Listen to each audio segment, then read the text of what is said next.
এবং এই কর্মের ফলে সবচেয়ে বেশি ক্ষতিগ্রস্ত হচ্ছে এই মুহূর্তে ডক্টর মোহাম্মদ ইউনূস এবং তার যারা সঙ্গী সাথী তারা। দ্বিতীয় ক্ষয়ক্ষতির শিকার হচ্ছে বিএনপি, তৃতীয় ক্ষয়ক্ষতির শিকার হচ্ছে জামাত। আমি জামাত এবং সরকার নিয়ে কোনো কিছুই বলবো না, বিএনপি নিয়ে বলছি এই কারণে যে যেহেতু বিএনপির পক্ষ হয়ে আমি নির্বাচন করেছি, বিএনপির সঙ্গে সম্পৃক্ত রয়েছি, ফলে এই দলটির যদি ভালো কিছু হয় আমার এক ধরনের যাকে বলা হয় শান্তি থাকবে। এর কারণ হলো এই দলের হয়ে 18 থেকে একেবারে আজ অবধি যেভাবে রক্তচক্ষু মানে সরকারের রক্তচক্ষু উপেক্ষা করে যেভাবে নিজের জীবন যৌবন সম্পদ বিসর্জন দিয়ে লড়াই এবং সংগ্রাম করে যাচ্ছি বাংলাদেশের মাটিতে বসে, পালানোর অনেক সুযোগ ছিল। আমার যে অর্থবিত্ত ছিল বা এখনো আছে, এটা বিশ্বের যে কোনো দেশে আমি নিয়ে গিয়ে পায়ের উপর পা তুলে ছেলে মেয়ে সহ বাকি জীবন বসে বসে খেতে পারতাম। আমাকে বিদেশে গিয়ে ট্যাক্সি চালাতে হতো না, বিদেশে গিয়ে আমাকে কোনো কোম্পানিতে চাকরি করতে হতো না। এবং আমার বাংলাদেশে যে আয় রোজগার সেটা হলো বৈধ ইনকাম, এবং বৈধ ইনকাম শুধুমাত্র বিদেশে পালানোর সময় অন্য সবাই যে কাজগুলো করে সেই টাকা তারা পাচার করে হুন্ডি করে নিয়ে যায়। আমাকে শুধু অতটুকু ইররেগুলারিটিস করতে হতো, আর কিছু করতে হতো না। কিন্তু আমি যদি চাইতাম যে আমি ইস্তাম্বুলে থাকবো, আমি রিয়াদে থাকবো, নিউ ইয়র্কে থাকবো, প্যারিসে থাকবো, লন্ডনে থাকবো, ছেলে মেয়ে নিয়ে রাজার হাল থাকতে পারতাম। কিন্তু ও চিন্তা আমার মাথায় আসেনি, এখনও আসছে না। আমি এই বাংলাদেশে থাকতে চাই, বাংলাদেশে মরতে চাই, এবং যা কিছু বীরত্ব কথাবার্তা যা কিছুই বাংলাদেশে বসে বলতে চাই, যা হওয়ার হবে, এইভাবে চলে আসছি। 2 নম্বর হলো যে আমি আমার জীবনে কখনোই ক্ষমতার কাছে মাথা নত করিনি। ক্ষমতার খুব কাছাকাছি ছিলাম, কিন্তু কখনো লালায়িত হইনি। এবং ক্ষমতার স্বাদ আহ্লাদ গ্রহণ করার জন্য ক্ষমতা সংক্রান্ত পদ পদবি কোনো কিছুর পেছনে কখনো আমাকে ছুটতে হয়নি, দরকারও হয়নি, এবং এখনও দরকার হচ্ছে না। আওয়ামী লীগ যখন ছিলাম, আওয়ামী লীগের একেবারে কেন্দ্রে ছিলাম, বিএনপিতে আছি, এখনও বিএনপির ভালো অবস্থানেই আছি। তারপরে যখন যারা ক্ষমতা আছেন তাদের সঙ্গেও আমার আগেও ভালো সম্পর্ক ছিল, এখনও ভালো সম্পর্ক আছে। কিন্তু এর বিনিময়ে একটা কিছু পেতে হবে বা একটা কিছু করতে হবে, চিন্তাই কেন যেন মাথায় আসে না। হয়তো এভাবে আমাকে তৈরি করেছে। ফলে আমার যে ভালো বলেন, আমি বলি, বা মন্দ বলেন, এই কথা বলাটাই আমার অপরাধ বা আমার সফলতা। তো সেটা বলে যাচ্ছি, দীর্ঘদিন ধরে বলে যাচ্ছি, এবং সে কারণে আওয়ামী লীগ জমানাতে আওয়ামী লীগে থেকে আওয়ামী লীগের সমালোচনা করেছে। আবার এখন বিএনপির ওইভাবে আওয়ামী লীগের যে সমালোচনা করেছে, আমার কাছে মনে হয়েছে কিছু সমালোচনা আমার ভুল হয়েছে। তো সেই ভুলগুলো আমি বিএনপির সঙ্গে করছি না। কিন্তু যে কথাগুলো একেবারে না বললি না, সেই কথাগুলো আমি কিন্তু বলে যাচ্ছি। এখন বিএনপির যারা শীর্ষ নেতৃত্ব তারা গ্রহণ করবেন বা করবেন না, এটা তাদের ব্যক্তিগত বিষয়। কিন্তু আমি আমার দায়িত্বটা পালন করার চেষ্টা করছি। তো সেই দিক থেকে আমি যেটা দেখলাম যে বিএনপি যখন আ সেই ২০২৪ সালের আগস্ট বিপ্লবের পরে বিএনপি প্রথমে কিংকর্তব্য বিমূঢ় হয়ে গেল। যে এ কি হলো? এর কারণ হলো যে তারা তো শেখ হাসিনার বিরুদ্ধে এই ১৫-১৬ বছর ধরে লড়াই করেছে, সংগ্রাম করেছে, এবং তারা সর্বস্ব তাদের যাকে বলা হয় রাজপথে বিসর্জন করেছে, কারাগারে বিসর্জন করেছে। তাদের সহায় সম্পত্তি, জীবনের স্বর্ণালী সময় সবকিছু তারা বিসর্জন দিয়েছে এই শেখ হাসিনাকে ক্ষমতাচ্যুত করার জন্য। কিন্তু বাস্তবতা হলো তারা ব্যর্থ হয়েছে। ২ নম্বর হলো যে তারা এই যে জুলাই আগস্ট যে বিপ্লব হলো, সেই বিপ্লবকে তারা প্রথমে সমর্থন দিতে চায়নি, কিন্তু পরবর্তীতে তারা নৈতিকভাবে সমর্থন দিয়েছে। এবং শেষের সপ্তাহে অর্থাৎ আগস্ট মাসের ৫ তারিখে পতন হলো, তার আগের ৭ দিনে তারা সর্বশক্তি নিয়ে রাজপথে থাকার চেষ্টা করেছে, অর্থাৎ ছাত্র জনতার সঙ্গে মিশে গেছে। এটা হলো একেবারে রিয়ালিটি। তো ফলে যখন বিজয়টা আসলো, তারা বুঝতে পারলো না যে এই বিজয়টা কি তাদের, নাকি ছাত্র জনতার, নাকি ফেরেশতার, নাকি জিনের, তারা বুঝতে পারলো না। এর মধ্যেই অনেকগুলো ঘটনা ঘটে গেল। সরকার গঠন হয়ে গেল। তারপর শেষে আ সেই সমন্বয়কদের আবির্ভাব হলো, তরুণদের আবির্ভাব হলো। তারা খুব চুপচাপ রইল। পুরো আগস্ট মাসটা তারা চুপচাপ রইল। সেপ্টেম্বর মাস থেকে তারা দেখল যে তাদের জায়গা জামাত দখল করে ফেলেছে এবং জামাত সব জায়গাতে প্রাধান্য করছে এবং বিএনপিকে সবাই মাইনাস করার জন্য, ছোট করার জন্য, হেয় করার জন্য তারা চেষ্টা করছে। তখন তারা ঘুরে দাঁড়ালো। ঘুরে দাঁড়িয়ে তারা বলা শুরু করলো যে, আমরা এই আন্দোলন আমরা করেছি, আমরা টাকা দিয়েছি, আমরা সুসংগঠিত করেছি, আমরা পিছন থেকে এই লজিস্টিক সাপোর্ট দিয়েছি এবং তাদের এই কথা বলার জন্য তারা বিভিন্ন মাধ্যমে নিজেরা বললো এবং তাদের ভাড়া করা বিভিন্ন লোকের মাধ্যমে এই কথাগুলো বলানোর চেষ্টা করলো এবং যারা রাষ্ট্র পরিচালনা করলো তারা সঙ্গত কারণে বিএনপির মতো একটা বড় দল তাদের সঙ্গে ঝামেলায় জড়াতে চাইল না এবং ঝামেলা জড়াতে না চেয়ে তারা যে কাজটা করলো, বড়শি ফেলে দিল। সেই বড়শি ফেলে দিল, ডিসিগিরি লাগবে নাও, আর মাস হেরা ডিসি হওয়ার জন্য দৌড় শুরু করলো। এসপিগিরি করতে চাও, যাও। ওসি হতে চাও, যাও। সচিবালয়ের বড় পদ চাও, যাও। টেন্ডার করতে চাও, যাও। তারপরে টেম্পো স্ট্যান্ড, বাস স্ট্যান্ড, গরুর হাট ইজারা নিতে চাও, যাও, করো।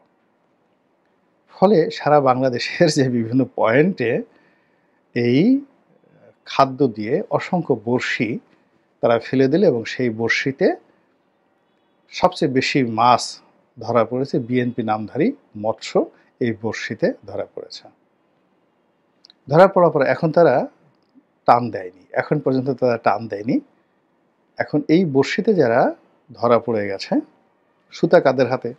সুতা তো ডক্টর মোহাম্মদ ইউনূসের হাতে, সুতা সেনাবাহিনীর হাতে, সুতা মিডিয়ার হাতে, সুতা দেশি বিদেশি গোয়েন্দাদের হাতে।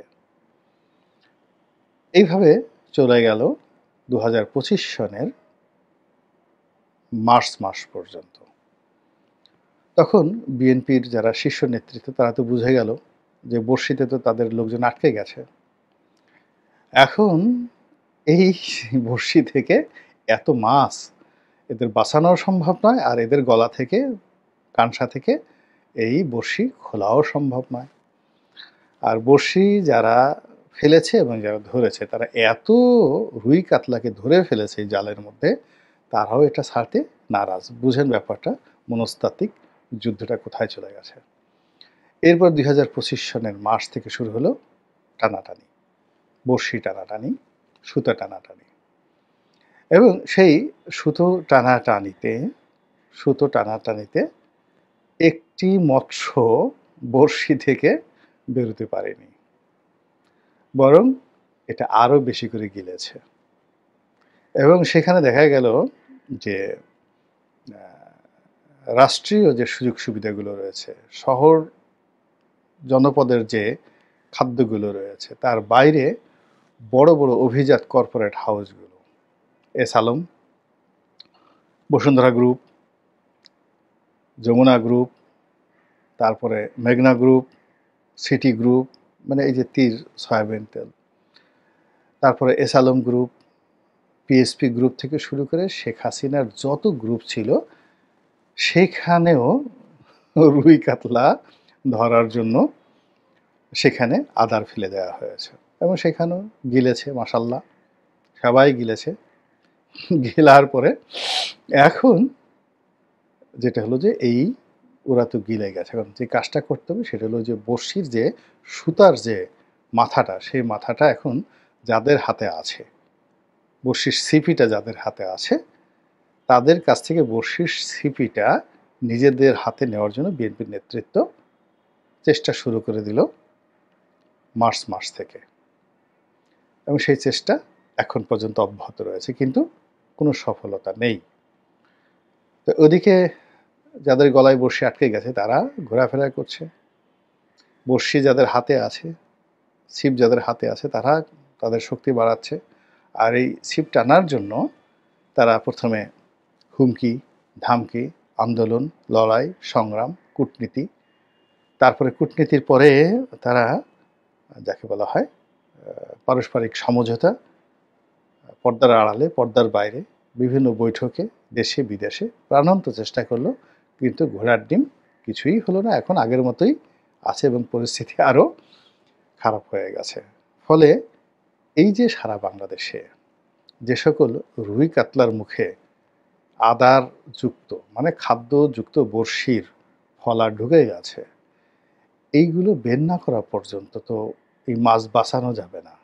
আবার বের করলে যে অনেক মাছ বাঁচবে তার কোনো নিশ্চয়তা নেই।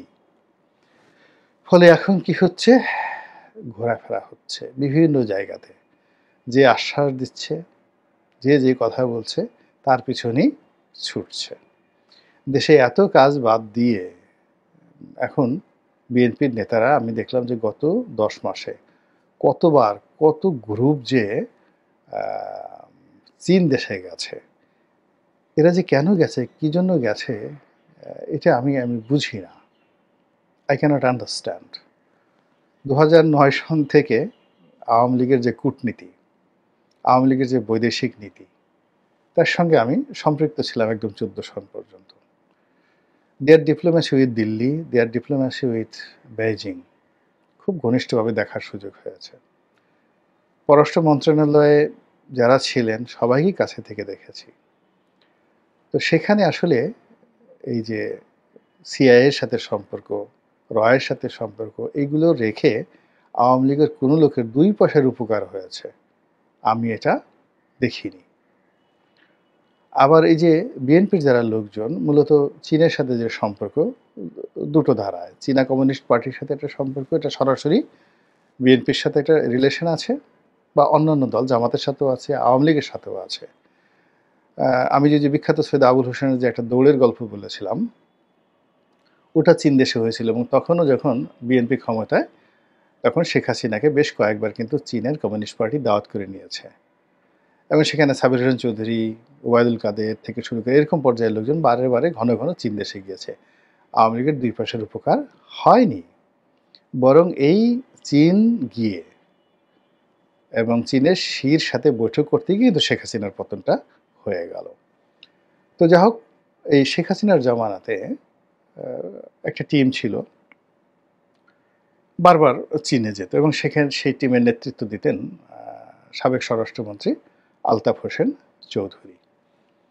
তো এটা আমি যেহেতু আলতাফ হোসেন চৌধুরী সাহেব আমার এলাকার লোক, পটুয়াখালী জেলার নেতা, কেন্দ্রীয় নেতা, আমার সাথে ব্যক্তিগত সম্পর্ক ভালো, ফলে এই যে এই বৈঠকের সমস্ত হালনাগাদ খবর আমার কাছে থাকবে এটাই স্বাভাবিক। আর যেহেতু আমি আওয়ামী লীগে থাকা অবস্থায় চীনের 3টি বিষয় আমার দেখার সুযোগ হয়ে গেছে। একটা হলো ব্যক্তি পর্যায়ে, যেমন সৈয়দ আবুল হোসেন বা অন্যান্য যারা ছিলেন তাদের সাথে ব্যক্তি পর্যায়ে চীনের ব্যবসায়িক মহলে যে সম্পর্ক, সেটা আমি দেখেছি। রাষ্ট্রীয় পর্যায়ে চীনের সম্পর্ক, মানে স্টেট টু স্টেট, এটা দেখেছি। আর দল হিসেবে আওয়ামী লীগের সঙ্গে চীনের সম্পর্ক, সেটা দেখেছি। তো সেম জিনিসটি তো বিএনপির ক্ষেত্রে বা জামাতের ক্ষেত্রে ঘটবে। তো সেখানে কোনো বেনিফিট আছে বলে আমার কাছে জানা নাই। কিছুই করতে পারবে না চীন, করবে না, সম্ভব না এটা। এখানে রাষ্ট্র ক্ষমতা আসতে হলে নিজের দম দিয়ে আসতে হবে, নিজের শক্তি দিয়ে আসতে হবে। কিন্তু এখন এই সময়টাতে দেখলাম যে খুব ঘন ঘন চীন যাত্রা হচ্ছে। জহিরুদ্দিন স্বপন সাহেব কয়েকদিন আগে আলতাফ চৌধুরী সাহেব ঘুরে আসলেন বিরাট একটা টিম নিয়ে। এরপর জহিরুদ্দিন সাহেব, স্বপন সাহেব 2 দফা 3 দফা তিনি ঘুরে আসলেন। আবার যে এখন তারপরে আবার আর একটা গ্রুপ গেল, সেই যুবকদের একটা গ্রুপ, সেখানে মানে যুব দলের একটা বিরাট গ্রুপ গেল। আবার এখন দেখা গেল মির্জা ফখরুল ইসলাম সাহেব আলমগীরের নেতৃত্বে বিরাট একটা গ্রুপ সেখানে গেছেন। তো এটা দেখে আমার কাছে একবার মনে হলো যে আমি এখন 2001 সনে সদরপুর চরভদ্রসন এই এলাকাতে নমিনেশনের জন্য তৃণমূলে কাজ করছি।